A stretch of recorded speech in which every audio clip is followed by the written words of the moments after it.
Hello Exiles, and today we have some buffs for the end game, some minor nerfs and a few balance changes that are going to be happening over the next 24 hours in a new patch. And they have stated that this is pretty much going to be the last patch that we're going to get, probably now till the new year. So I'm going to run through these with you in a minute. For anyone else, if you are looking for a build guide, I have literally just posted tonight my Mercenary Galvanic Shards Explode build guide. If you want to go and check out my channel, the build link is in the video is in the description below, and I will put a link to it up at the top of the video now. But obviously that has now been done, so if you want to go check that out if you are looking for a build to play for Mercenary. And for anyone else that's enjoying my videos, throw me a subscribe if you are enjoying the content and any of my videos. It would greatly help the channel. With that being said, let's jump into this, guys. So with this patch, they have turned around and said that there was going to be a ton of changes they are going to be making.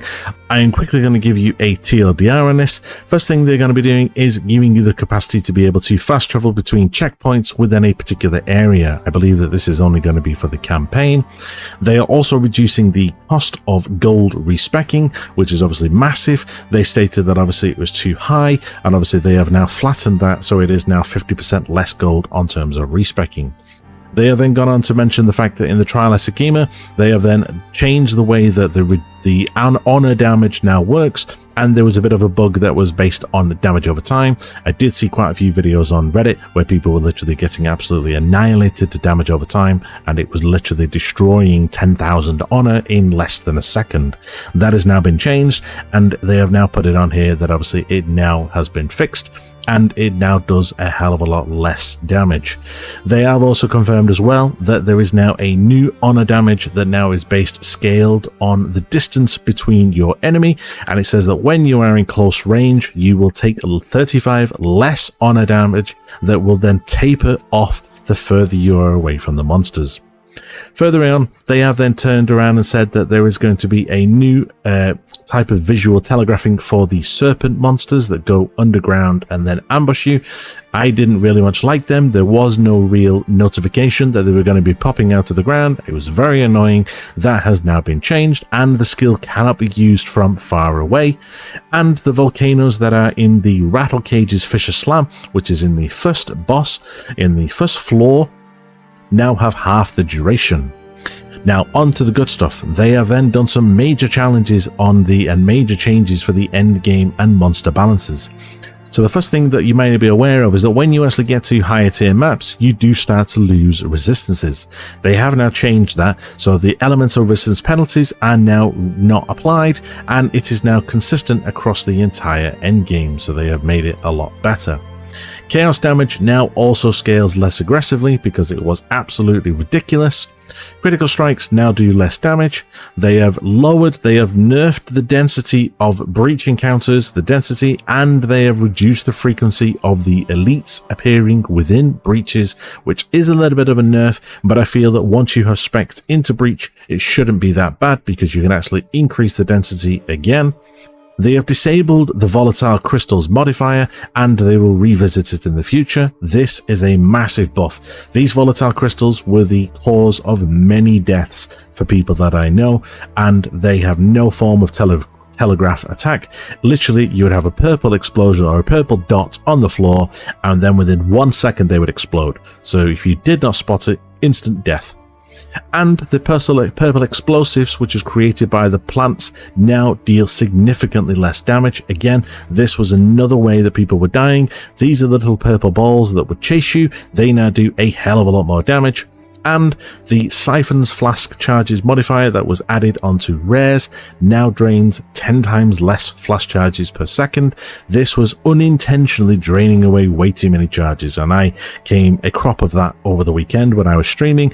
We came across a rare that had proximal tangibility, so I could not kill him from a distance. I had to be literally right on top of him. He had an ignite aura, so as soon as you got close to him, he would ignite you, and he was siphoning my flash charges. So I couldn't heal when I was being ignited. That was amazing.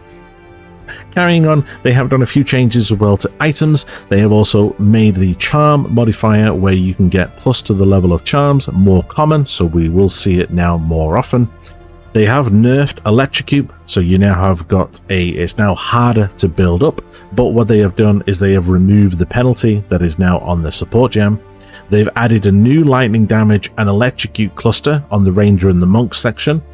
It's now also, they've nerfed the chain freeze enemies for the freeze buildup that has been done for quite a few builds on a few of the cast on freeze builds. There was a bit of a change for the Hunter's Talisman Keystone. There is then a ton of changes for skill and support gem changes. So they have obviously done some improvements to Rolling Slam and shield skills. They've done various bow changes. They've done bone skill changes. They've done chaos damage over time changes, crossbow skills, especially at higher tiers, and underachieving quarterstaff abilities. Carrying on, they have then added 2 new support gems in, and they have also stated here that they've added in 2 new supports, and they have removed or lessened the penalties on many others, notably the fire, lightning and cold exposure supports. They have removed the penalty, which is amazing. They have added a new tremor support, which will help in aftershocks, and they've added a new bidding support, which will give damage to command skills for supported minions, and they have also removed the penalization, as I stated, for the exposure, but they've increased the cost multiplier. However, there has then been a few sizable nerfs here to a few builds. So the Skeletal Arsonist Spirit, so it now costs more to summon these, and the nerf to the damage for the Tornado and Vine arrows, and finally the Magnetic Salvo Lightning Arrow Rod builds that people have been doing. They were basically abusing the fact that other party members could put them down and it would strike them all. Now it only is done by you, and rather than all of your party members. That is pretty much it, guys. There was a lot of changes there, but obviously that is a quick TLDR for you. Hope that helps, and hopefully that is going to help us. We should see some more changes coming in the new year, and hopefully we will see some good changes for 2025 with the addition of the Druid and the Huntress, and eventually Act 4, 5 and 6, and the rest of the classes will then be added over time, so I cannot wait to be able to play all of them. What's your thoughts on this balance change, guys? Are you happy with it? Are you not happy with it? Let me know in the comments below, and until the next video, guys, thank you for watching and stay sane.